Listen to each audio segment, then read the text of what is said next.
Happy Wednesday. Welcome to Hollywood on the Rocks. Today on the show, X-Men 97 Season 2 trailer just dropped.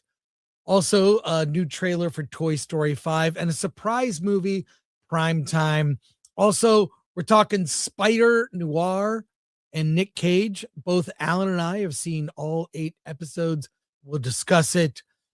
We've got some really great clips to show you of Nick Cage. And Alan is here. Where is he?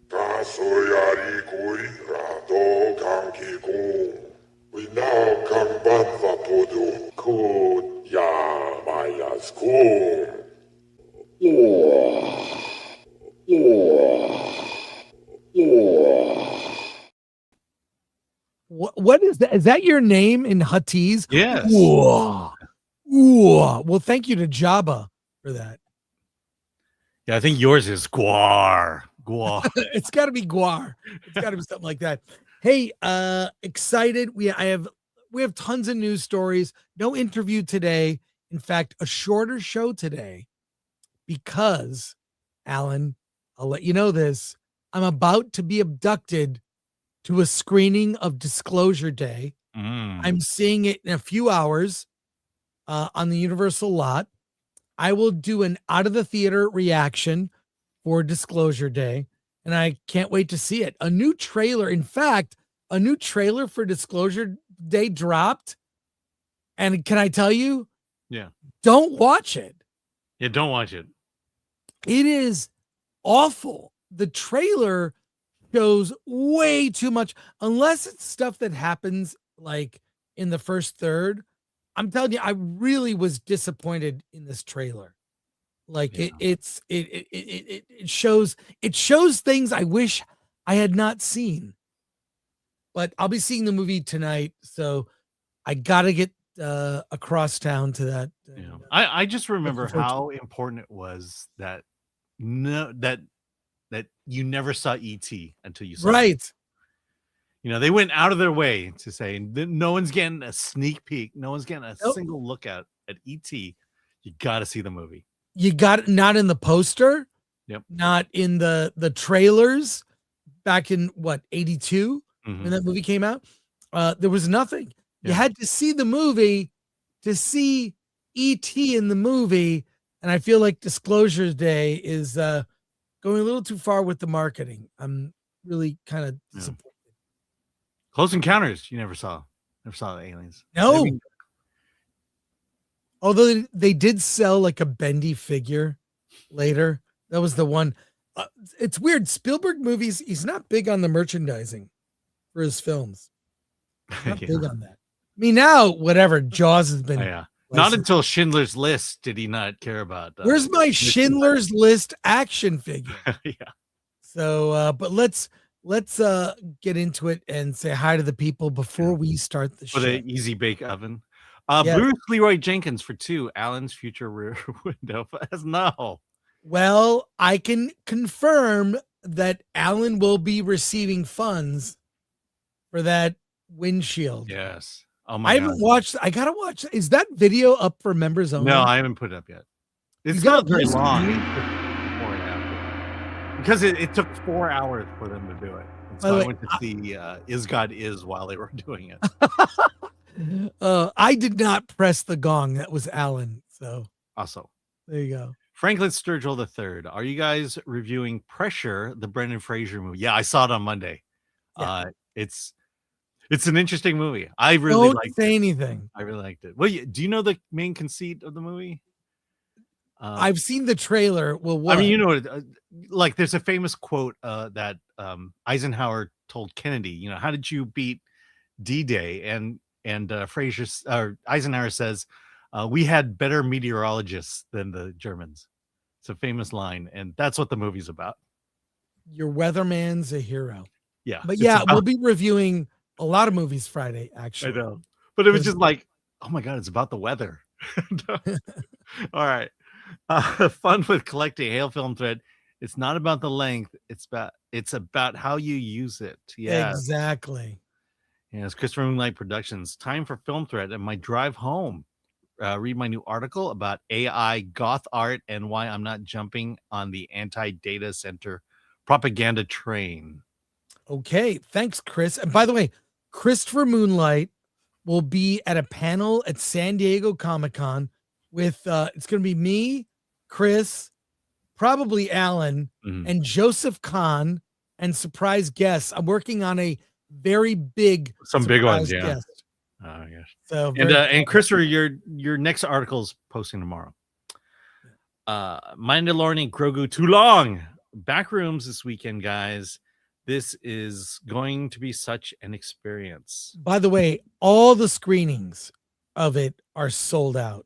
Mine is getting close to selling out. It's crazy. Like I barely grab like seats in the third row. Yeah, so, and I still have to figure out when I'm going to see The Breadwinner. I don't think you'll have a problem getting a ticket. Yeah. Well, there's a 12 o'clock showing down the street, so I'm perfect. Davina Duckworth, I can see Cage is really committed, but Spider-Noir, you want to wait for on this one? Oh yeah, let's wait. Yeah, let's wait. Thanks, Davina. I think you have thoughts, Davina. Yeah. Lord Thoth, like, share, subscribe, hit that bell for notifications. Sign up as a member. Join us on X, Discord, Rumble, and Instagram. Buy our merch at shop.filmthreat.com. And also, we are on the road to 169,000. Very close. We're closing in. If you have not subscribed to the channel, please do. We appreciate you. We appreciate you. Should we have another special stream for 169? We will. We will do a special live stream to celebrate 169,000. The other streams don't do it. We'll do it. Yeah. And you know what we won't do? A birthday stream. Yeah. Or travel vlogs in Japan. Yeah, we're not doing that. We're not. Well, if we did it, we would go to like places that you kind of we'd do it differently. I'd show more Godzilla stuff. Yeah. I'd go to the Godzilla zip line. Yeah. Or we could just show more rocks. You know, I asked them, I'm like, hey, I want to go to the Godzilla zip line. You like zip line into Godzilla's mouth. You can find videos of it online. It looks so cool. And like, no, we're not going to there. We're doing other stuff. And then I was like, we're looking at rocks. We're looking at rocks and ancient artifacts. And I'm like, have fun. Have fun. And then I complained that I didn't get enough Godzilla. And then Gary privately sent me, here's your Godzilla pic to shut me down. Hey, a new film starring Robert Pattinson is coming out. He is becoming the new Zendaya, I think, at this point. Mm-hmm. He is starring in a lot of movies and some very good films too. Batman, the Batman Part 2 is coming. I was completely unaware of this movie. It dropped just this morning from A24. It's a movie called Primetime, and you will not believe what it's about. Here's the teaser, Alan. Let's talk about it after we watch. It's very short. Check this out. Come on in. What would have happened if I wasn't here? You see how this looks, right? At the end of the day, the man must be held accountable for the decisions that he makes. Do you agree? To watch television? Well, there's something you should know. I'm Chris Hansen. This kid says Predator. For the Dateline NBC. And you're about to be a part of television history.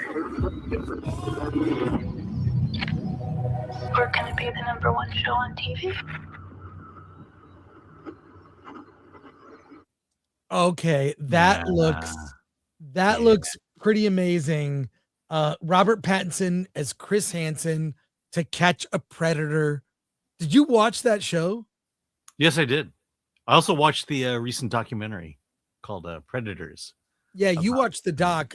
I haven't seen it. They would do marathons of that show, To Catch a Predator. And I mean, it was nothing, especially Alan, you are a parent to a daughter. Yeah. I am also. Nothing can get you more angry of committing some act of physical violence against a man. When you watch that show, the rage that builds up, that, you know, these guys they would expose, I mean, and, you know, deservedly ruin their lives. I'm really curious how accurate this, you know, this narrative version of it will be. I mean, it's sad the show ended because one of the subjects killed themselves. Yeah. Yeah. It's, but wow, Robert Pattinson, from playing Cytail in Dune Part 3 to just, you know, we saw him in Batman. we saw him in the drama. Yeah. He's one of those actors. There's some actors like, I'd say, like, I like George Clooney. He plays George Clooney in every movie. Okay. That's okay. I like George Clooney.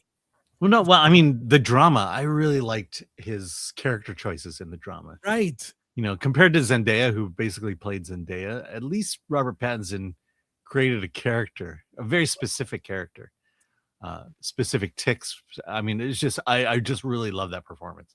Well, this movie is a total surprise. Was unaware of it, but really curious to see how it gets into that show, To Catch a Predator. More trailers to share with you, Alan. I know that you love the X-Men, and a trailer for season 2 has dropped for X-Men 97. It's coming. I'm going to cue it up right here, and I want to, let's watch it together. I have not seen this. Okay. I've not, so we'll experience it for the first time together. Here it is, X-Men season 2. Of course, Disney's got to get their logo in there. Well, there's the logo. Let's go. It's hard to believe what's not waiting for me. Someone I lost. Someone special.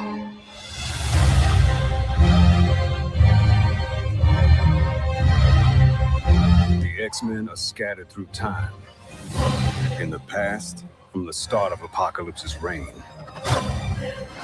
to the future at the height of his rule. The X-Men. I must strike them at their most vulnerable. The 1990s.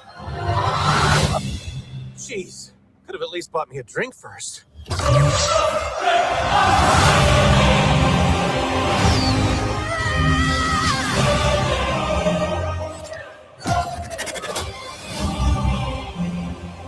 We gotta get the X-Men back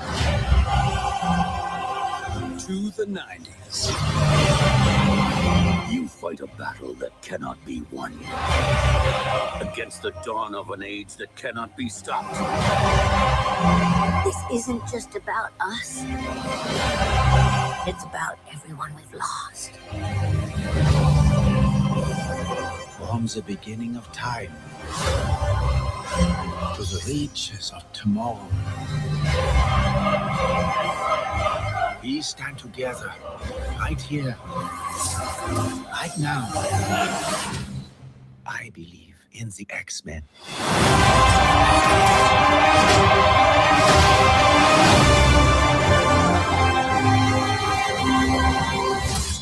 We're back, baby. Well, coming July 1st, that's sooner than I would have thought. You know what? I was mixed on the first season. This looks really good. What do you think? Yeah, a really good trailer. I'll say that. The first season I liked, except I wish a lot of these episodes had been stretched out to 3 episodes instead of just 1. They were like going through storylines way too quick. I know, and like those are really great storylines. Why are you rushing through them? Right. I don't know. Look, this is the point where I stopped collecting comic books, so I'm not familiar with these stories. Like I said, Good trailer. Good trailer. You got me peaked. My interest peaked. Well, it's one of those things. What I would probably do is wait till they all drop, then maybe get, a trial subscription and binge it. That's the best way to go.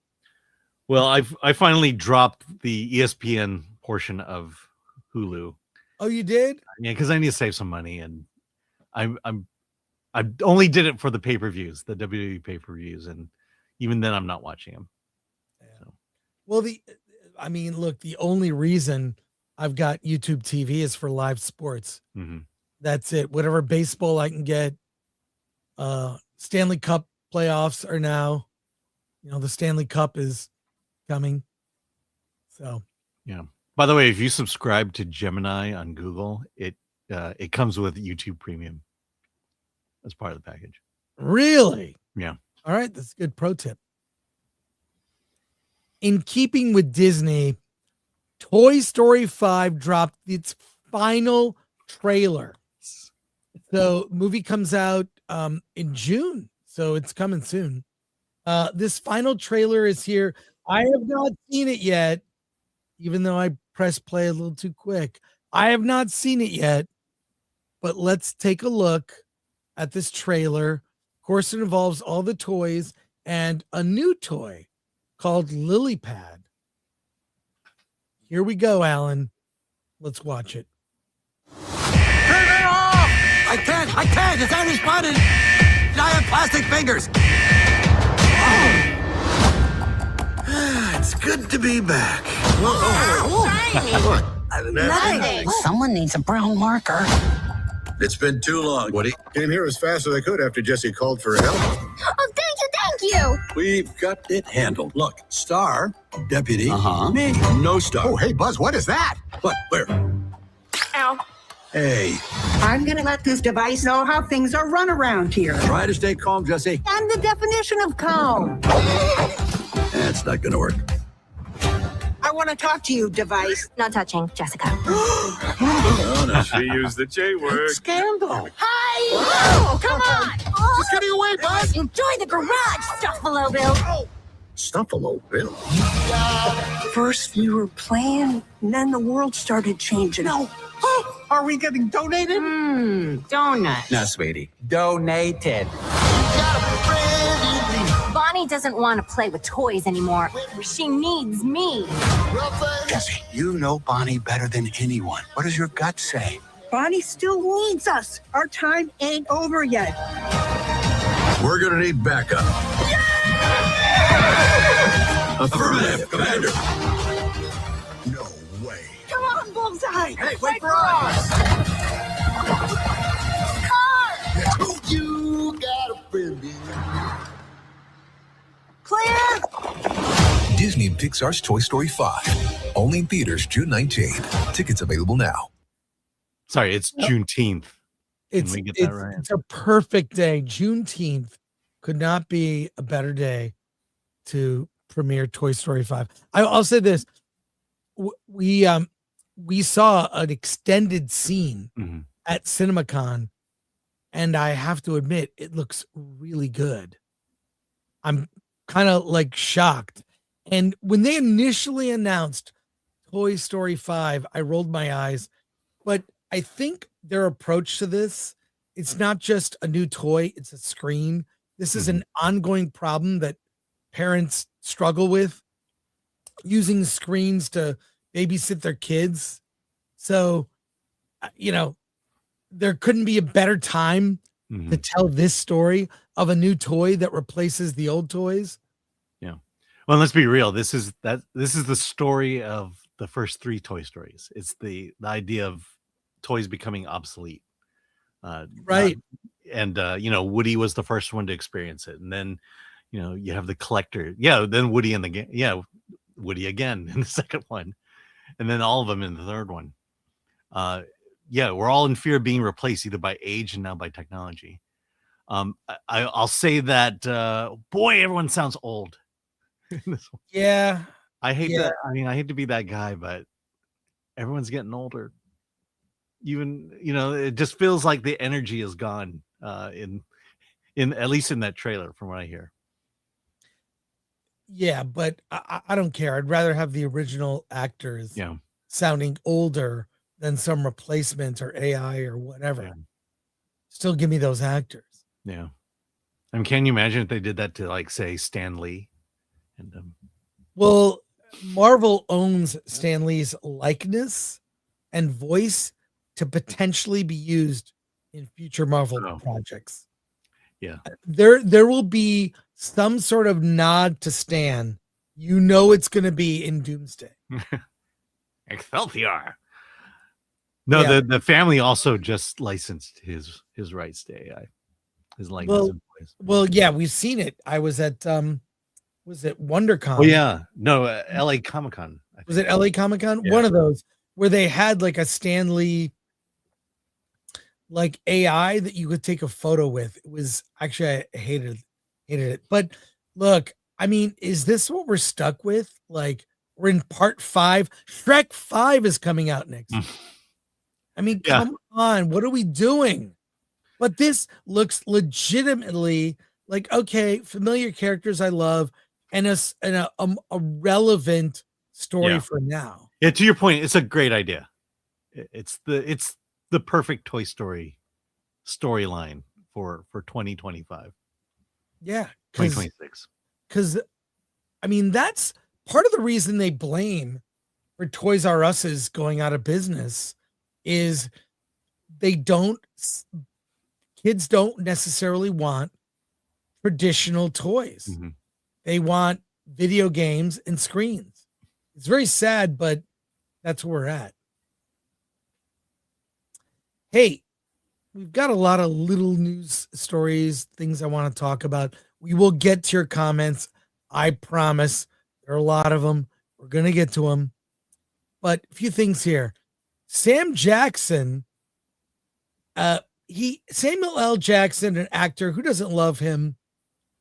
Snakes on a Plane, the first Jurassic Park, Nick Fury, all the Marvel movies. Anything. What's that? The Marvels. The Marvels. Black Girl Magic. He so great. His endorsement of Karen Bass in the mayoral campaign, and next week is the election, by the way. It's coming, is next week. We're going to find out Tuesday if whoever the new mayor of LA will be and if there'll be a runoff. But he endorsed Karen Bass, but he doesn't live in LA.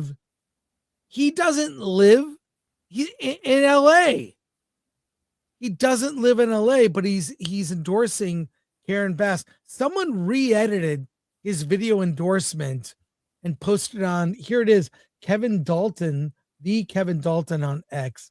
But here he is, and someone edited it with scenes of LA in the background that look god awful. To bring accuracy and authenticity to the endorsement. Well, if you're gonna endorse, let's see what LA looks like. Let's see what you're promoting, Sam. I hope the paycheck was a good one. These are the times we need someone who understands government, who also understands the needs of the people. Someone who will go in the streets and gather the people together, not someone who will divide them. Karen Bass is that person. Karen Bass for mayor. These are the times we need. Okay. I'm going to turn the audio off. Just play this on a loop here. The lack of enthusiasm when he read that. Yeah. It's under 30 seconds. She posted it on her official account, which, if you notice, I've been trolling her and I ratio her every time I reply. I don't know. It just happens. I just speak common sense. I ask questions. I don't call her names. I don't say anything rude other than ask the obvious. But when you see these scenes of LA and how things have fallen so far, what are you doing, Sam? Does he need the money? Who put him up to this? Why are celebrities doing this, Alan? Because the powers that be have something on you. They must have some big story that they're gonna you don't want to get Swalwell, do you? Well, there you go. Make this endorsement. It's really sad to me. It's really sad when you see like the garbage, kids like getting baths in like storage containers. It's just, it's so pathetic and sad. I just, I even like commented like that he lives in a zip code where he doesn't have to deal with these problems. There's a gate around his mansion. Okay. He's not worried about anything happening in LA. I'm just profoundly sad about this. Well, you mentioned it. Like, I don't know who you're voting for, but can you imagine? Let's say you were to vote, say you're going to vote for Spencer Pratt. I feel like you'd be a little more enthusiastic about it. Right. Or Samuel here. Yeah. And talk about lack of enthusiasm. The Supergirl, I guess tickets are about to go on sale. Supergirl, and a new teaser dropped. There's a new TV spot that we've got here. I'll bring it up on screen and share it with you, Alan. Let's take a look as here we go. Wait, it's 30 seconds. We get a little bit more of a look at the movie. We haven't been formally introduced. I know it's pretty colorful, but that's just so everyone knows we're good.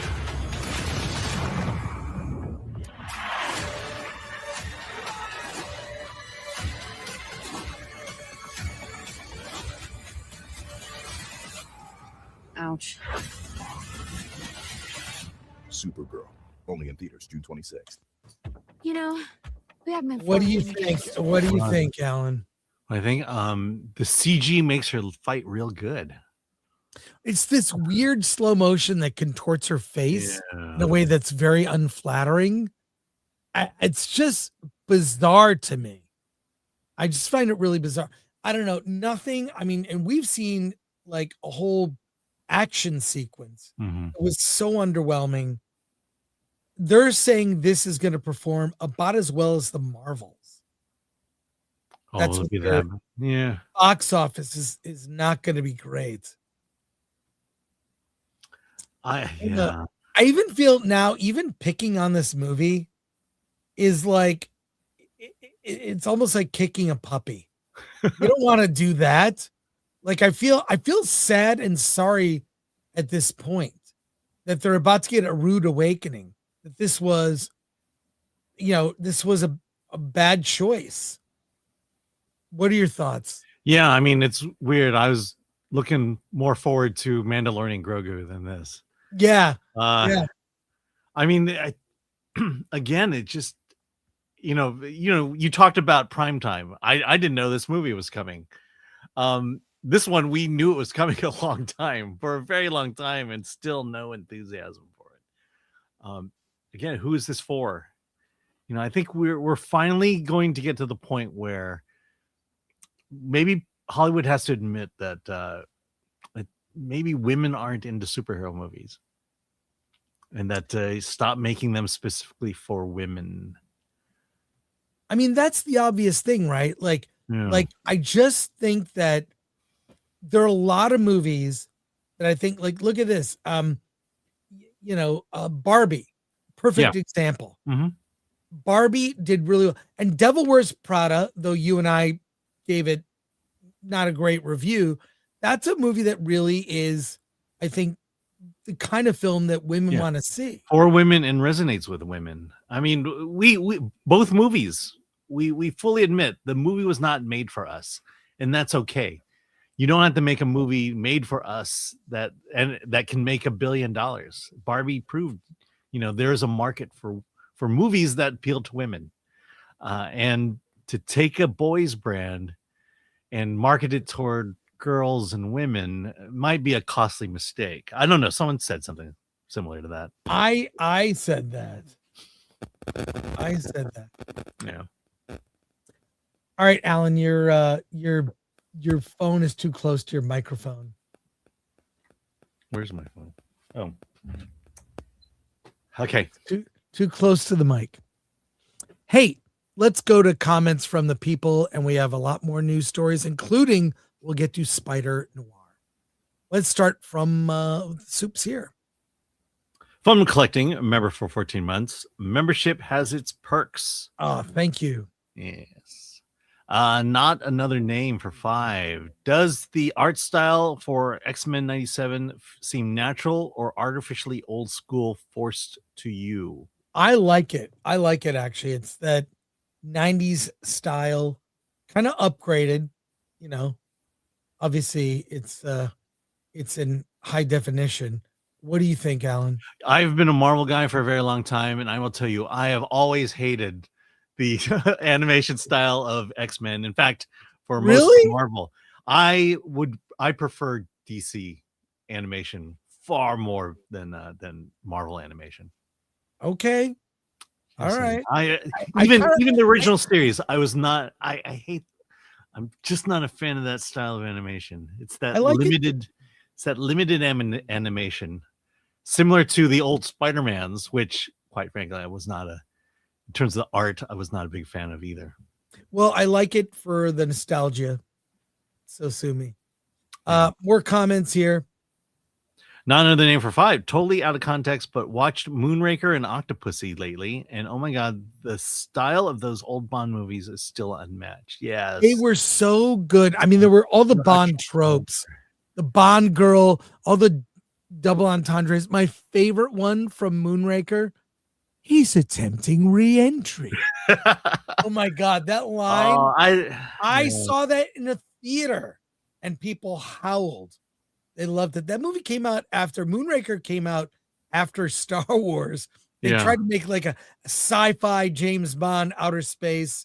It was great though. Yeah, I mean, well, they created this great character in Jaws, and then they shot him into space. I mean, look, who's my James Bond? It's Roger Moore, hands down. The James Bond movie I've seen more than any other, A View to a Kill. And that, I will admit, is the dumbest James Bond movie ever made, but I love that movie so much. Let's go to more comments. Garth Knight returns. You guys could fertilize several crops with the poop on your streets in LA. Yeah, they're wasting it. Mm-hmm.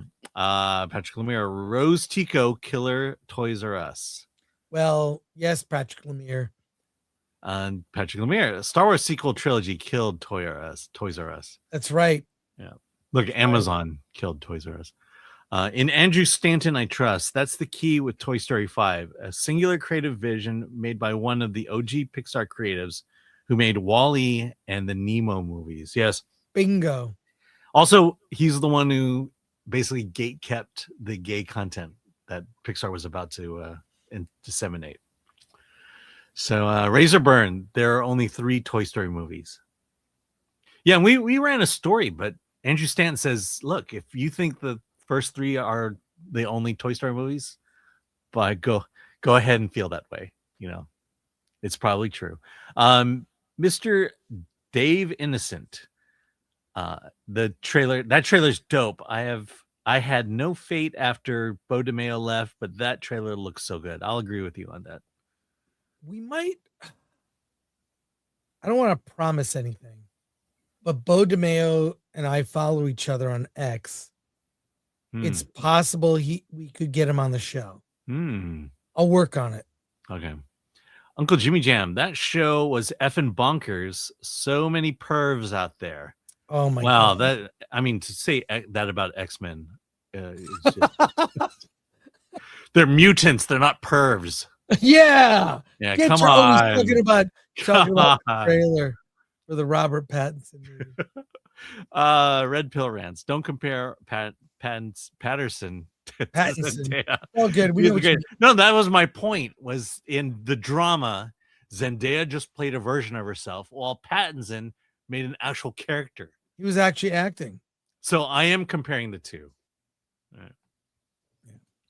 Hey, Alan. Couple things to discuss here. Let me get to this.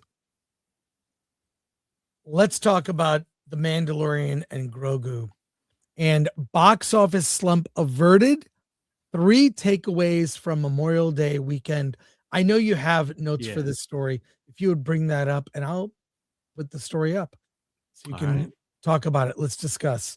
All right. Memorial Day weekend exceeded expectations, earning $222 million and avoiding the slowdown many industry insiders feared. Rather than relying on a single blockbuster, the strong total was driven by several films performing well simultaneously, highlighting the overall health of the 2026 box office. While The Mandalorian Grogu opened at number 1 with about $100 million, its audience skewed older than recent Star Wars films. Only 27% of the opening weekend moviegoers were under 25, raising questions about whether the franchise is attracting younger generations. Strong word of mouth could help the film maintain momentum for weeks ahead. The weekend's biggest surprise was Obsession, which became a breakout hit through audience buzz. The horror film jumped 39% in its second weekend, reaching $60 million domestically after 11 days. Its rare box office growth has drawn comparisons to Sound of Freedom and established actress Indy Navarrete as a rising horror star. Several holdovers helped strengthen the box office, including Michael, The Devil Wears Prada, and The Sheep Detective. They continue to attract audiences, and Paramount's Passenger added a solid $10 million debut.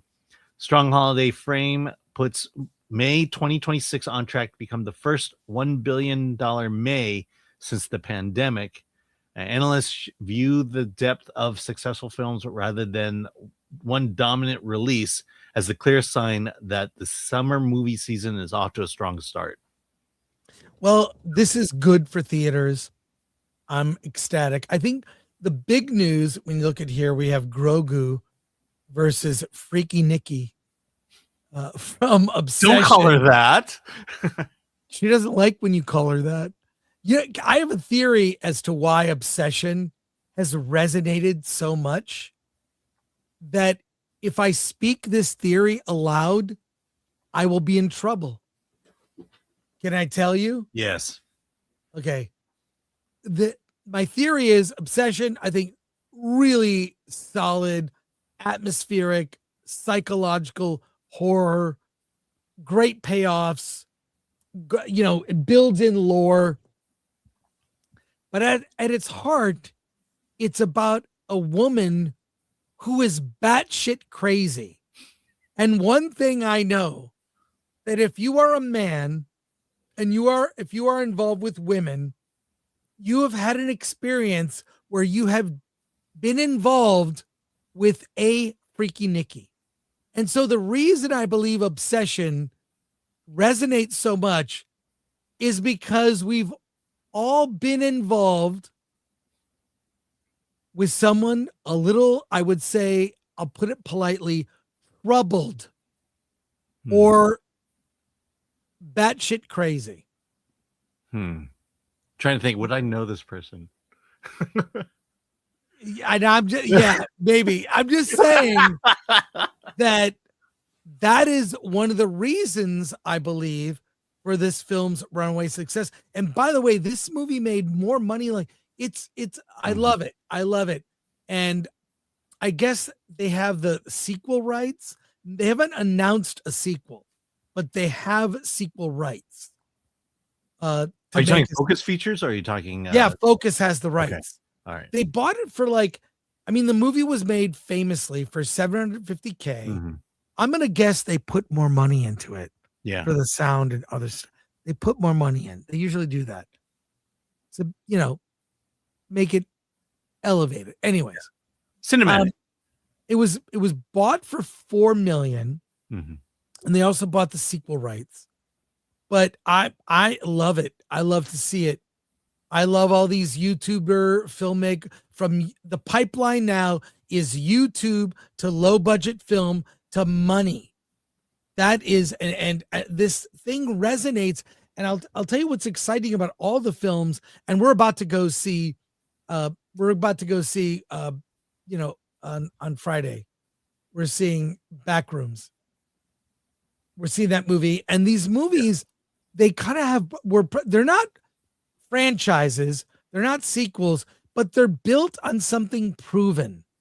You know, they made their talent on YouTube, making YouTube content, you've got that automatic feedback. You like something, people respond. Backrooms built up that lore, which became then a movie, which we'll talk about Friday. But I'm saying that they prove themselves somewhere else, are able to do it at a low budget. They're not making these movies for, 200 million. And they found an audience, and they're resonating with the intended audience. I think the young audience going to see these movies that are responding so well, they're tired of like an old franchise that's like, oh, it's been around, or a part 5 of this. Give me something new. And so, but I also think that anyone that's had an experience with someone they could call batshit crazy, this movie might resonate with them. Alan, do you have any thoughts that will get me out of the myself into? Yeah, I mean, the article points it out, because probably the last 2 years, every weekend was dependent on one studio film to kind of establish how well that weekend would go. This is the first one where, yes, you had the big tentpole movie here with Mandalorian, but the fact that you could also put out a really good movie and it will do well at the same time, and I think that's the biggest point is, and what we've been saying all along was make good movies, and people will come out and see it. I didn't do my review. I hadn't seen Obsession until Monday, so I wasn't able to review it on Friday with you. But my God, Obsession is, it's hard for me to say that I've seen a filmmaker use the medium of film so effectively in Obsession. It is a psychological thriller. And you couldn't make a play based on Obsession. You could only make it as a film. And I forget the creator's name, but Trey Parker. Yeah, he understands the power of film and what you need to do, what you can do with film to elevate a horror like this. I mean, just Nikki standing in the corner, just kind of appearing out of the shadows, creepy as hell. The use of close-ups and medium shots and wide shots, brilliant. Sound design, brilliant. I mean, up until the third act where I couldn't watch the rest of it because it was just too gory. I was just really admiring this movie right from the start. And I see why everyone loves it. One more news story before we get to our main topic, Spider-Noir. There are calls for Blockbuster Video to return. Have you heard this, Alan? I mean, people are making calls for their Blockbuster movies to be returned. There are. I have thoughts about this. There are people saying, let's bring Blockbuster back. Now, I was around when Blockbuster rose to prominence. I worked at a video store in high school and when I was in college, Thomas Video in Royal Oak, Michigan. And catty corner from where we were located was Blockbuster Video. And honestly, I never really got into the nostalgia of Blockbuster. Just did not get into it. So because I worked at a video store, and the reason our video store was able to compete with the Blockbuster, can I just bluntly tell you why? Thomas Video carried unrated movies and porn. That's it. We had John Waters movies. We had all these other unrated films. And they had a little room off to the side where they carried adult films. So I was not a big fan of Blockbuster, but there are calls to actually bring Blockbuster back. And you'll see online, people on X are talking about it. Let me just show you just one of them here, and I'll show you this video.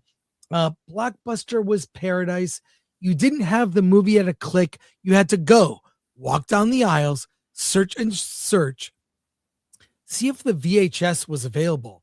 And they sold you everything from candies to all sorts of things for the full home movie experience. What beautiful memories. Check out, let's look at this this short video giving you an idea of a trip to Blockbuster back in its heyday.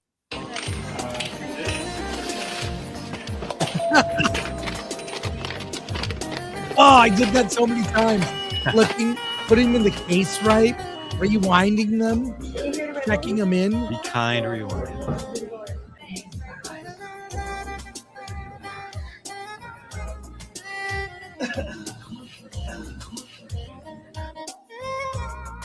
I love the what people wore. Look at that, dressed so formal.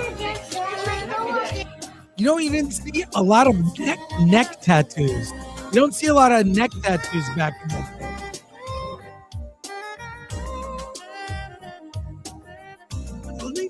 Look, this is all the nostalgia that people are. Oh my God, this music is so cheesy. You know how much more of this I can take. We're not gonna get copyright strike because of this music. We're gonna get a copyright strike for that. I don't know about that. All I'm saying is, I really think people don't miss Blockbuster. What they miss is in-person experiences. Mm-hmm. I used to go to a Laserdisc store in Pasadena on Green Street in the 90s called Laser Library. It's no longer there. I became friends with a buddy of mine, worked the counter. He was a counter jockey there named Anthony Miele. He's my good friend who became a cinematographer, actually works in TV. But at the time he worked at Laser Library, we would argue relentlessly about movies to the point that a crowd, like people had already made their purchases or rented or did whatever. They'd stand around and watch the two of us yell. This is before podcasts were a thing. You know, now people watch you and I on YouTube yell at each other. Well, I yell. But, you know, debate movies. And that's what we did. The in-person experience, you know, when you're sitting there. I mean, when I turn on Netflix, I spend more time where I finally just give up. I'm scrolling, maybe that. There's something about you're at a video store and you say, you pick up thing. What do you think of this? And you get an instant. The people that work the counter, whether Blockbuster or a small, you know, privately owned video store like a Laser Library or a Thomas Video, instantly you could pipe in, and everyone who worked at Thomas Video were film nerds. And we could chime in like, oh, this is the best John Waters movie, or this thing, Stallone is good in this. Like, whatever. The whole thing was at your fingertips. You had movie geeks to offer their opinion. I'll give you an example also. The kind of like nostalgia people are feeling for Blockbuster. And I'm going to bet someone will do a pop-up of Blockbuster, a pop-up store, you know, of Blockbuster. The nostalgia for Pizza Hut. Have you seen this? The nostalgia behind the classic Pizza Hut. It's been all over here. I've got a short video about this. Again, it's nostalgia because all of the, you know, restaurants. Let's take a look at this really quick. Familiar red roof catches the eye. Inside, the vinyl booths, Tiffany-style lamps, and yes, the salad bar you may remember from decades ago. I mean, it's amazing the comments we and the red cups. Yeah. People are nostalgic for the 90s. 90s nostalgia is here. The people that grew up in the 90s are making movies. They're in entertainment. They have influence, and they miss this. When you look at modern restaurants, like an old, like a new Taco Bell or a new McDonald's compared to what they used to look like when they were fun. Where's the play places in McDonald's? have about, they have the red cups. Yes, we do. Tim Sparks got his start. Anyways, you've seen news reports like this. This nostalgia I believe the nostalgia is not necessarily for Blockbuster, not necessarily for Pizza Hut. It's for experiences we had together. Pizza Hut, you could go for a cheap meal, get a salad, share a pizza, get refills on your Diet Coke or whatever. And it's those in-person.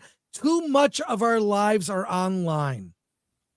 Whether it's choosing a movie or ordering DoorDash, what this nostalgia for is for when we used to interact. We used to engage with each other, whether it was a movie choice or a pizza topping. Alan, what are your thoughts on the recent calls for Blockbuster Video to return and this nostalgia for Pizza Hut, which I think will be a huge success, by the way? I don't know it'll be a huge success, but it does speak to what, the pandemic almost destroyed humanity. And it was for this reason. It made it impossible for community to occur. That's why you went to, the reason Blockbusters and your local video stores did so well was because of the community they built. You go in every Friday and you see the same people and you talk about movies. That is the thing we miss. Now you go to Pizza Hut, it's just a counter, as opposed to a restaurant you used to go to hang out afterwards, after some event you were at or some gathering you did, or, hey, let's hang out. The movie theaters, we keep talking about why you don't see comedies at home by yourself. You go to the theater, you sit next to strangers, you laugh together, if you dare, you talk about the movie afterwards with a total stranger, not knowing who they are. I can't tell you how many interesting conversations I've had with total strangers after seeing a really good movie. The last thing I'll say about Blockbuster is, I'll go on Netflix wanting to watch something and I'm just clicking buttons. And it's like, what, I look at the poster that Netflix gives us and like, do I want to see this movie? Do I care? And usually by after about 20 minutes, I'll have gone through all the menus and not watch anything. But when I went to Blockbuster, I would just walk down the aisle and invariably I would rent something. Something would catch my eye, and that just doesn't happen to me at home on streaming anymore. I subscribe to all these services, and I just can't pick a movie. And I think, I don't know. And do we? There was a time also where you get with your friends, and someone will say, "Hey, I just rented Ghostbusters. You want to come over and see it?" Yeah, for some reason, you can't say that about streaming. Hey, Ghostbusters on Netflix. You want to come over and see it? I think, I want to say there's evil forces out there, dark forces that wants to destroy humanity, and they tried to do it through the pandemic by walling us off. And I think that's why this nostalgia is so attractive and so appealing. And I'll tell you also why. I think there is going to be a major pushback against how tech has taken over our lives. Mm-hmm. It's broken relationships between men and women. Young people, talk about young men and women that should be, living their lives and making mistakes, and that's okay. But here's where I'm encouraged. You've got a call for going to bring Blockbuster back, along with Pizza Hut, and this.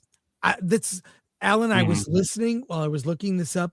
Here's a montage of college graduates booing AI-themed graduation speeches. Look at this. You got to see this. Is the next industrial revolution.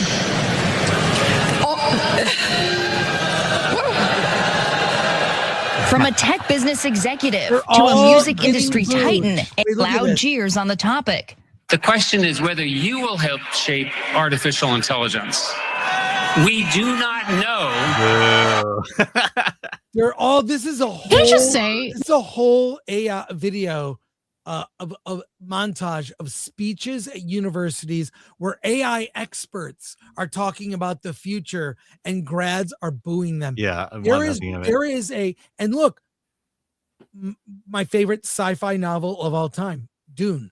Yeah, the booty jihad, right? It's called Butlerian Jihad. Oh, Okay. It's like Dune takes place after humanity rejected AI and now lives in a future where there are human computers called mentats. It's very layered and involved. Ask Nerd Cookies, not me. I'm just saying what's encouraging is what people long for isn't Blockbuster. It isn't Pizza Hut. Mm-hmm. It's in-person experiences. Even like you and I work together, and we work together now, like, oh my God, 7 years now. Yeah. More than that. Wait. No. Next year will be 10. Yeah. So we've worked together a long time. There's never been a Film Threat office. But when we work together on things, I miss being in an office where I could come by your cubicle, make fun of whatever's hanging on your wall, and we have a quick conversation about maybe an article that could be on the website or a story we should do or like some new t-shirt design. I miss that. Everything is virtual office. Yes, we work virtual office. We do this not in person. Mainly offices are pricey, but so it's more for financial reasons, but I miss that. I used to work in an office and it was very early in the early 2000s, late 90s. I started working at home. That was a new thing. To have a home office was new. And I remember I had a fax machine. Long story. That was how things were done back then. Anyways, all I'm saying is I believe there is a rejection of too much convenience, too much at your fingertips, and more of a return to let's deal with each other face to face. Agreed. Okay, before we get to Spider-Noir, we are going to talk about Spider-Noir. It's on the thumbnail. Although I'm not sure, like our Spider-Noir review, it says masterpiece. I don't even remember if either of us said that. I mean, it's damn good. Look, I really like it, but we have so many chat comments. I want to get to your comments first. Then we're talking Nick Cage, Spider-Noir for the rest of the show. Here we go. All right. Indie Shade for 2. Sam Jackson is entertaining. He is also a racist. We're all racist. That's right. Let's just can we not just come together on that one fact? Minister of Darkness. What's Chris Gore's favorite Bond movie? Goldfinger. Only because I saw it as a kid. It scared the hell out of me. Parts of it. Mm-hmm. It introduced so many cool concepts. Sean Connery is my Bond. Is that the best theme song? It's probably one of the best theme songs. Yeah, Goldfinger. But it's got so many elements of pure Bond, which I love. Pilgrim Media for 2. The troubled ones are the best in the sack. Well, there you are, Pilgrim. Yeah. Speaking truth. Freaky in the sheets. Mellow for 10. The reviews for the new He-Man scene planted. Movie seems really demasculated. I recently watched Conan the Barbarian and it was absolutely amazing. Hero's Journey 10X. Yeah, I think we wanted a Conan the Barbarian as He-Man. Dark Hero fan, member for 27 months. RIP to ambitious director Yoshihiro Nishimura. Uncle Jimmy Jam, member for 13 months. Best thing about Blockbuster and video stores is that once you made a pick and got home, that's what you were watching. No rabbit hole streaming menus. Yes. That was my point. Exactly. Hey, this is very generous. Thank you, the 1A. The 1A train for 20. The call for Blockbuster makes sense. People are learning the hard way. They don't own their digital purchases. The studios can edit and remove those titles at their own discretion. There's no substitute for physical ownership. That's right. Yes. The Immortal Remus for $4.99. More hidden gems and secret oddities could be found at video rental stores in the 90s. Hell yeah, I agree. Yeah. Indie Shade for 5. I was the resident movie expert at my Blockbuster. Customers would call the store to ask me questions. Kevin Nash used to call me for recommendations. Oh my God, that's great. Yeah, you were the guy. The 1A train for 20 again. As a restaurant owner, I'm skeptical about Pizza Huts. It's a great story, but it's no longer 1985. Costs alone are so out of line, people will not spend enough for the nostalgic experience to make those establishments profitable. You're probably right. And I miss that. I miss, look, when I go to restaurants, I like to go to where I know the owner. In Pasadena, several restaurants here, I know who the owners are. I know who I'm giving the money to rather than some faceless corporation. Yeah, plus pizza is very greasy. Geetrue64, a member for 37 months. Worked at Blockbuster, only retail job I ever had. Oh, good to hear from you, Geek. The only one you really need. Need you back on Versus. Beersaurus Rex, member for 45 months. Wow. Working at a BBV, Blockbuster Video, in the early aughts was my favorite job. It's fun. You form like friendships based on, wait, you like that movie too? That's the great thing about that. I mean, I made friends at the video store. My friend Anthony, who worked at Laser Library in Pasadena, we're still friends today. We actually share the same birthday. Yeah, I mean, if I'm not wrong, but Alamo Drafthouse seems to be the closest to trying to create that environment, that community. Right.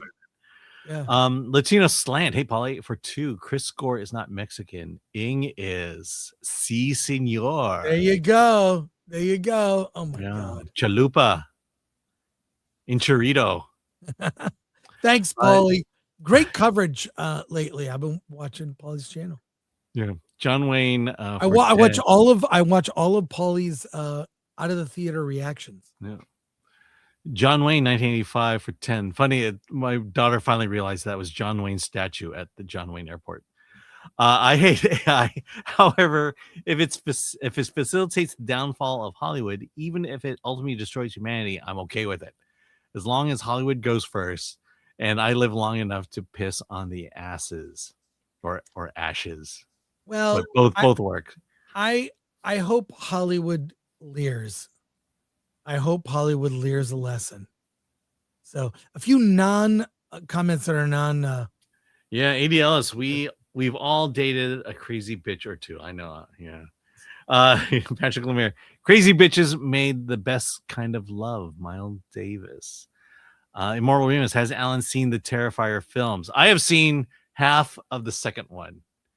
And I don't think you could. It's not for you, Alan. Once it got to the salt and vinegar, I'm like, I can't handle this movie anymore. Razorburn reminds me of Clerks. What you watching? Children's television? ADLs, the booty jihad is something very different. The booty Butlerian jihad, Alan. I was close. Butlerian. I was close. So, hey, Nicolas Cage has been on the promotional circuit talking about Spider-Noir. Here's some clips. I gotta share these clips with you. So he's doing like junkets and stuff, but he did a really I watched this interview twice. It's so good. It's Nick Cage on the it's the Happy Sad Confused. Well, it's New York Times, New York Times as a podcast. And he talks about shooting Spider-Noir. I've got a few clips of him. Just going to play a couple, but you should watch this whole interview. His enthusiasm is what makes Spider-Noir. Here he is talking about the choice of shooting it in black and white. Doesn't matter if a 13-year-old doesn't know who Humphrey Bogart is. The point is, it works. It worked. I know it works. And I remember calling Jen saying, you don't have to only do it in black and white. You can also do it in color. And then they can hopscotch back and check it out in black and white. And then lo and behold, maybe they'll want to see The Big Sleep or Maltese Falcon. I had zero interest in watching the color version. Thank you. Well, I think folks like us, real film enthusiasts, will go with the black and white, but I'm hoping that the 13-year-olds, the 15-year-old, whomever, will see the color and go, well, let me try the black and white. What were they? And I think they will. I mean, there's a real. Are we doing spoilers in this interview? He does keep talking, but it's not a huge spoiler. But it's something that's so Nick Cage. You have to hear this. Well, it's fine with me. You're the one who has to decide. I mean, I really wanted to see a version of a Spider-Man that was grappling with the arachnid DNA that was flowing through his bloodstream and having to retrain himself as to how to be human. I have a couple. So I got it's a couple. It's another clip here. Let me show you, Alan, from this interview. We'll put the link in the description here. But this is Nick Cage talking about the memes. If this is the right clip, might not be the right clip. But let's look at this. Earlier, you said you pointed to a film you did a couple years ago called Dream Scenario as sort of being the culmination in some ways of what you were doing. And Dream Scenario, for people who didn't see it, you played a college professor who starts showing up in people's dreams. Yeah. But can you explain what was going on in that performance that makes you point to it as a kind of culmination? I think that. By the way, we gave that a great review. Yeah, I love Dream that Scenario. This isn't the clip, but this is also worth one more clip after this. But yeah, here we go. Because I was contending with this sort of memification. Yes, I coined the word memification. I don't think it was ever used before. This memification that I had lived through, I needed to find a place to put it, and that was the perfect vessel because the memes were not unlike the dreams. And so the dreamification of my character in Dream Scenario was similar to me to the memification of Nicolas Cage. It's interesting that you bring up Dream Scenario as a way to address the memification, because I was wondering if that was part of the intention for doing that film. And it was interesting because that movie came not too long after you did The Unbearable Weight of Massive Talent, in which you played a version of yourself, and someone who's also, and the character Nicolas Cage in that film was also kind of contending with a public perception that he was uncomfortable with. And in my perception, the sort of feverish memification has basically disappeared since Dream Scenario and since The Unbearable Weight of Massive Talent. And I wondered if, in taking on films that directly addressed that, if you were trying to sort of puncture that so that the fever would break. Well, not consciously, no. But that's an interesting observation. Has it? I didn't know that. I don't know if it has. I think so. Oh, well, that's interesting. Yeah. One more clip here I want to show. This is a really good interview. I just gets it. I mean, I will see anything Nick Cage, and he is so good in Spider-Noir. He's also good in The Surfer, Unbearable Weight, that movie as well. Another clip here. Last one. I wanted to cultivate this mythology around myself. That was before we had this thing called the internet. And I didn't know that it would go that far, that it would be that widespread. I didn't have the means to imagine that one day it would become this thing we call memes, or would go into different cultures around the world, or whatever it is that the internet deploys. So I think it went beyond what I initially was trying to cultivate, a mystique, an aura, an enigmatic presence, a mystery, all that beautiful stuff that the black and white golden age, as we call them, Bogarts and Cagneys, Betty Davises had before there was so much television, and certainly before the internet. Yeah, I guess another way. So you've got to see this entire interview. He is a guy Nick Cage is a guy that knows cinema. He's one of the few like actors out there that understands the craft of film making and is a film nerd himself, proven out in this interview, which I would just watch the whole thing again with you. But I'm just saying that is the kind of passion you need from an actor to make something like Spider-Noir work. Mm-hmm. Any thoughts on what he said? And what? I mean, recently we've been talking about actors and actresses who just, we can't blame them. It was the words that were written for them, and But what I appreciate about Nick Cage, especially the last few years, is he's at a point in his career where he can curate it, where he doesn't have to take whatever's thrown at him. But if something excites him, he goes for it, and he dives in head deep into it. You can't stop this creative force that is the career of Nicolas Cage. And Spider-Noir, I mean, I remember at the end of it, I kept thinking to myself, boy, I really hope he's proud of the work he did in this show. Because you could tell he put a lot of effort into it, and that nothing feels scripted. Like, I have to say this line because I have to say this line. That not only does he embody the character, but he had some creative input behind the character. And I think there was a point where he was finally given the freedom, I believe it was financially, that he no longer, he paid off all his debts, and now he could just make movies. And I think about role after role over the last 6 years and go, wow, that's really Pig for one thing. That movie, he plays a chef. He rarely speaks. And I don't think he even throws a punch, and it's an action movie. Willy's Wonderland, another one where it's just taking an idea and just going for it, and bringing something unique that only Nick Cage can bring to it. And I have to say the exact same thing about Spider-Noir. Only Nick Cage could play Ben Reilly. But only Nick Cage would care enough to put the level of detail into the performance, into the setting, into the world, into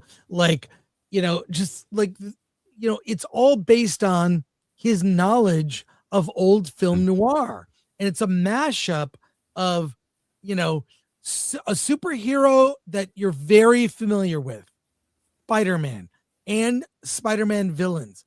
But it owes so much to old noir. Even the makeup in the show, one of the characters, he's been in the trailer, Sandman. The makeup is done as if they would have done the makeup in an old movie. It's not, what I'm saying is it's not great. It's not like modern, effects. The effects are like, they're done they're true to that era.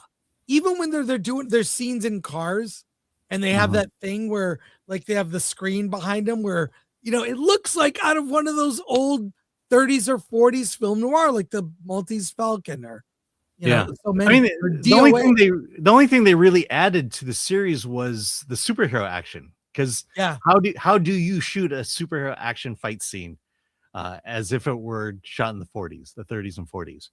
And that was, to me, what the brilliance of this is, or what they added to the genre. And the other thing is, it was shot in black and white, which means you can't just shoot in black and white. You have to. There are rules to black and white. There's this issues of contrast when it comes to composition, comes to cinematography, comes to lighting, that you have to nail for black and white to work. And clearly, they understood that in this show. Hey, Spider-Noir is out today. You can watch all 8 episodes in black and white or color. But all 8 episodes drop on one day. And I have a beef. I don't do this often, but we need to do a rant. A freaking IKEA chair. Spider-Noir is out on Prime Video or MGM Plus, however you want to see it. You can watch it in black, white, and color. And all 8 episodes have now dropped for everyone to see. There has been an ongoing debate.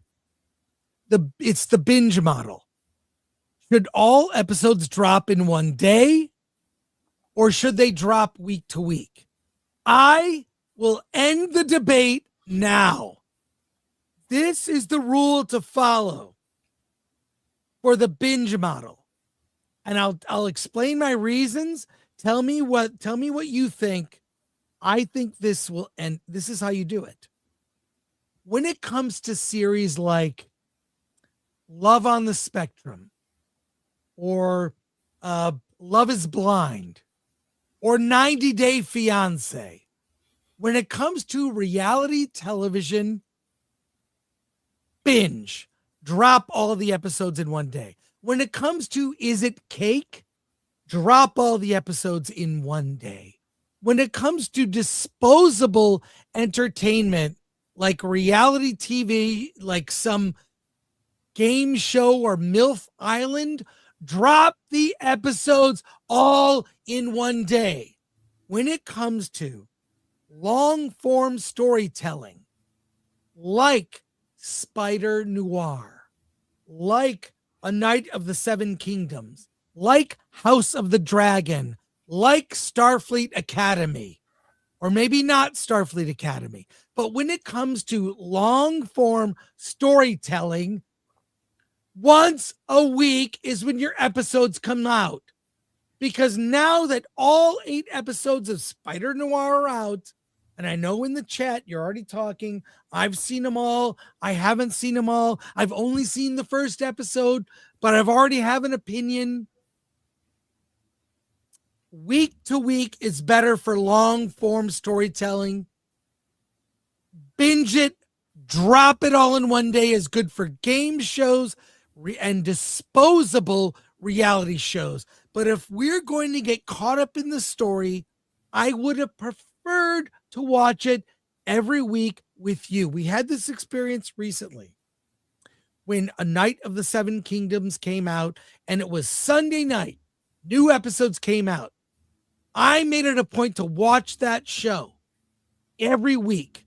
And now my fear is a good show, a show I like. I have problems with some of the filler episodes, and there are a few. Spider-Noir is going to be consumed, and by, here it is. It'll be consumed. We'll get to the weekend. People will see it. And by Monday, almost no one will talk about it. If you're going to have shows to binge are disposable. Storytelling is week to week. Give me a taste of the story. And that's my thought on this. That's how you fix it. A freaking IKEA chair. Alan, do you have thoughts on the binge model? Yeah, selfishly speaking, I don't have time to wait week after week. I need it all at one time. Because my life is consumed with movies. I can't. I can barely keep up with wrestling now. But I will say, I remember back when the Acolyte was coming out, and we got to binge it, or I got to binge it. And Disney dropped the first 2 episodes of the Acolyte, and everyone was talking about it because they're talking about how bad the show is and how, there were just a lot of things wrong with it. But having seen the 3rd episode before everyone else, I proudly went out and just said, look, you think the first 2 episodes are bad? You have no idea what's to come in that 3rd episode. The 3rd episode is going to ruin Star Wars for you. It's going to break your mind. And people had, for a full week, people were wondering what I was talking about. And then it happened. And people finally figured out what I was talking about. The power of one. The power of two. The power of many. Shout out to Epic Mike. I watched you this morning on Daily. You should be on Daily more. Anyways, Epic Mike. We have to get Epic Mike back from first. Yeah. But this is my issue with serialized long form storytelling. Should be week to week experience. it makes the show better. It makes, you can go back and rewatch it. You can theorize what you see in the tease for, next week on Spider-Noir. It would have been the perfect show to roll out week to week. I think it ruins the experience watching it all at once. I watched it over the course of 2 days. It wouldn't be nearly as good if I watched it week to week. Yeah. Anyways, that's what I want to see what you guys think. There's a lot of comments here. I was just gonna say, I remember Lost. Every Friday, the day after Lost, when we would hang around the literal coffee water cooler and just talk about what the hell just happened. Yes, I love that. That happened for 5 years because it was like, what is going on? And it was just, look, we were supposed to be working, but well, we spent at least an hour discussing the theories of the Dharma group or the X-Files week to week, discussing that, or Twin Peaks. Oh my God, Twin Peaks week to week. God, it was insane. Like, did you see that episode? That you can really dissect it, really get into it. Yeah. I don't like dropping everything at once. Right. I think it ruins it. But what do you think? If you're going on a minute streaming concept, you got to spread it out. You can't just drop it all at one time because literally you're one and done at that point. But yeah, you do it week after week. There's time to bring new people on board. There's time for people to get caught up. You just, what is your model, and why would you sacrifice that model that seems to be working for you? Let's go to your comments. I want to hear what you think of what I just ranted about. ADL is 24, still watching for film threats. Acolytes season 2. Well, we've got the action figures. I wish I bought them at Ross. They're a lot cheaper now. But we plan to do Acolyte season 2 in stop motion. Well, I'm waiting for the action figures to leave its box. Now that Alan has fixed his windshield, we could use some donations to do Acolyte season 2. See, that's the thing, is you actually have to do it. Your windshield is done. I know, but that's what I'm saying, is that the donations come in, you got to do it. Don't ask for money and not do it. I'll do it. That's what Kickstarters do. I have all these. They ask for money and they don't do it. Okay. Let's get to more. I'm just saying you're setting yourself up if you start asking for donations for it. The Marvel Remus do TV long form storytelling series week after week would give people something to talk about in between episodes, like traditional TV used to do. Yes. And then you have to talk to people. Geek True 64, I agree. Most shows are better week to week. Keep everyone watching at the same time, gain momentum, and last longer. At the same pace. Rarely does a show benefit from single day drop. That's why I didn't watch House of the Seven Kingdoms. I just don't have time. Andy Likes Stuff channel weekly builds and gains more viewers hearing word on the street. Yes. You have to maybe roll out the first 2 episodes of Spider-Noir and then week to week. Yeah. No, I mean, usually by the 3rd episode, you're telling on your friends, you got to see this. You can still catch up. Well, the 3rd episode is when the gay character comes in. Mm-hmm. Tony Elias, a weekly model is best 90% of the time. Agree, Tony. The Moral Remus, has Nicolas Cage tried to write and direct anything yet? Because if not, surely he must be ready to give it a shot now. I don't think he cares. I listened to a lot of interviews with him recently because of Spider-Noir. I followed him. You know what I love? I don't even know what he thinks about politics. He did sort of veiled in New York, just like in that New York Times interview, but he didn't say anything about, anything politically. I don't know where he is. My feeling is he's pretty normal, but I don't think he wants to be a director. That's not a fun job. Hey, some soups dropped. Oh, Bruce Leroy Jenkins for 2, the Acolyte Fund season 2. Acolyte season 2 fund. Alan will keep track. Yeah, but you're going to have to actually do it. I'm warning you. If you're going to accept money for season 2, you have to do it. I used to make stop motion movies when I was a kid. Okay, good. Use Then you'll my do skill. it. We got 2,000 of something. Yeah, 2,000 Argentinian pesos. That must be like 4 million right now. The Binge model killed Mindhunter. Oh, I love Mindhunter. Like good shows, like Yeah. go away, they evaporate. It's funny, they'll do it for the bad shows, but not for the good shows. Aron Charman for 5 for the Acolyte season 2. Acolyte season 2 Pressure's on. You gotta do it. Oh my God. Bumps Johnson. Major issue for me with Spider-Noir. The actor plays Robbie has been the spokesperson of Bank of Montreal since 2019. Bro has been in every YouTube ad I've had for 5 years. I have no idea who this person is. I've never. What's so funny is, Robbie. I like that guy, the character. That actor. I never saw him in anything.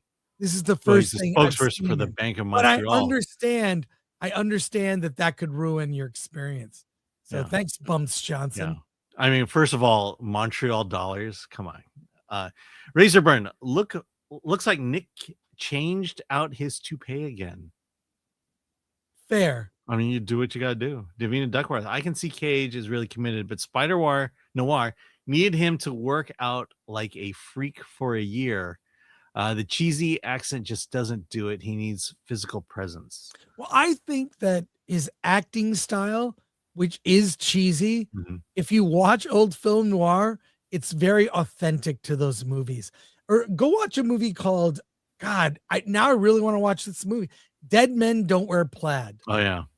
That film starring Steve Martin, and it's a comedy, but it works Steve Martin into old film noir where it looks like he's interacting with people from classic scenes. Like it's an from actual noir. movie. Like is that? And he's a detective. It's a film noir story. It's totally dumb, but the acting style, that's what I mean. Like some of the bad makeup, you could criticize the makeup in Spider-Noir. That's probably how it would look if it was in an old film noir. Whereas something like I feel like it just really mocks all the film noir perfectly. Yeah. So thank you, Davina. But what's funny is, why do fan made Star Wars movies turn out so good? It's because it's made by people who love the franchise and understand it to be able to tell stories from it. That's the sense I got from Spider-Noir. These guys, whoever made it, were fans of noir, understood noir, and knew perfectly how to insert superhero storylines into it. When you get to episodes 6 and 7, it turns from noir into horror, old horror classics. And it's just, they understood it, they love it, they wanted to replicate it, they understand why people were drawn to it, and why Hollywood doesn't understand that and hire people who love the franchises, who love Star Wars, is beyond me. Nick Gore, nice hair, Nick. For 5, the Acolyte season 2 fun. Acolyte season 2. That's all right. We'll have to talk about it. We had a whole plan, and then we all got busy. Yeah. But but you have the action figures. Well, we have all the action figures to make the show. So, but that's gonna wrap it up. We are ending early today because I am going to see Disclosure Day. I'll probably do an out of the theater review. It'll be brief, a social reaction, and I'll talk about the movie as soon as I can. I did buy tickets to see the movie again because they went on sale today. So we'll talk about it. I think it comes out Friday, June 12th. We will discuss it then. And we'll be back on Friday. We've got a lot of movies to review. Backrooms, The Breadwinner, Power Ballad, Pressure, among others. Lots of news. And Alan and I will just have fun hanging out with you guys. So there you go. And thanks keep that Acolyte dollars coming in. Thanks to our Chris mods. Actually make it. Thanks to our mods, Lord Thoth, MK Solid, ADLS24, and Ololique on Rumble. Thanks to Atomic Lori. She is hard at work. We appreciate her. And there you go. That'll wrap it up for us today. And Wait, I have to set the new outro. Closer. Yeah. Doesn't it automatically just? No, it doesn't. I have to set it. Ah, We'll do that right now. yeah. Yeah. So there you go. Alan, what do you have to say? Let's get out of here.